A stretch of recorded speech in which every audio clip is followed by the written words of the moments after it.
Темир Сарыев УКМКда сурак берүүдө. Мурдагы премьер-министр Темир Сарыев УКМКда сурак берүүдө. Бул тууралуу Бактыбек Мелисбеков аттуу Facebook колдонуучусу жазды.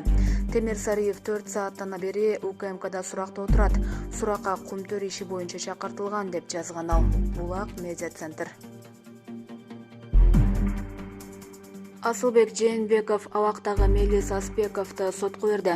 Жогорку кеңештин депутаты экс-президент Сооронбай Жээнбековдун энеси Асылбек Жээнбеков тергөө абагында отурган активист Мелис Аспековду сотко берди. Депутат Ала Мүдүн райондук сотуна арыз жазганын Азаттыкка Чүй облустук сотунун маалымат катчысы Байыш Байгазинов бышыктады. Асылбек Жээнбеков Мелис Аспековдун айткан маалыматтарына байланыштуу кадыр баркына доо кеткенин билдирип, арыз менен кайрылды, деди Байгазиев.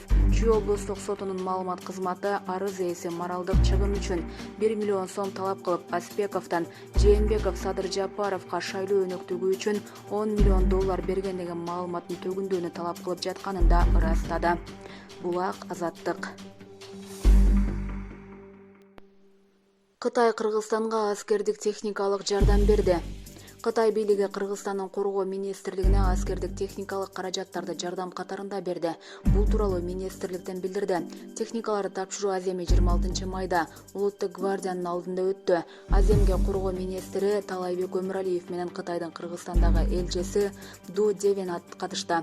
Өмүралиев Кытай бийлигине көрсөткөн жардам үчүн ыраазычылык билдирди. Көрсөтүлгөн жардам мурда эки тараптын аскердик структураларынын кызматташуусу тууралуу жетишилген келишимге ылайык берилди. Булак Кыргыз кабар. Ат башыдагы мүрзөлөрдүн темирлери уурдалып, тургундар шок болуп жатышат.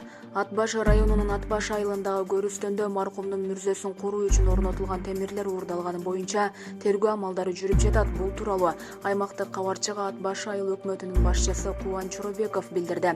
Ат башы айылынын тургуну Абдыкадыр Сабыракунов мындай көрүнүшкө таң калып жатканын айтат. Өткөндө Ороз айтта көрүстөнгө чыксам, мүрзөлөрдүн тегерегиндеги чынжырдын баарын чыгарып талкалап кетишиптир. Бул жерди көзөмөлгө алуу керек. Анткени Ат башыда темир ала тургандар көп. Көчөдө арак ичкендер же окууну бүтүп жаткандар өткөрөт.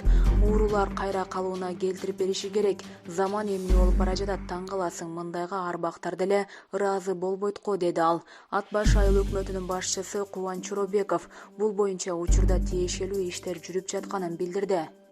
Ички иштер кызматкерлери менен бирге иштеп жатабыз. Бүгүнкү күндө вандализм беренеси боюнча иш козголгон. Азыр темир уурдагандар кимдер экени аныкталып жатат. Темирге болгон баа өстү. Мындан улам ушул ишке барып жатышат. Темирдин килограммы 15-20 сомго чейин экен. Биз көрүстөнгө барып көргөндө оор салмактагы темирлерди уурдап кеткени аныкталды, деди ал. Булак турмуш кейже.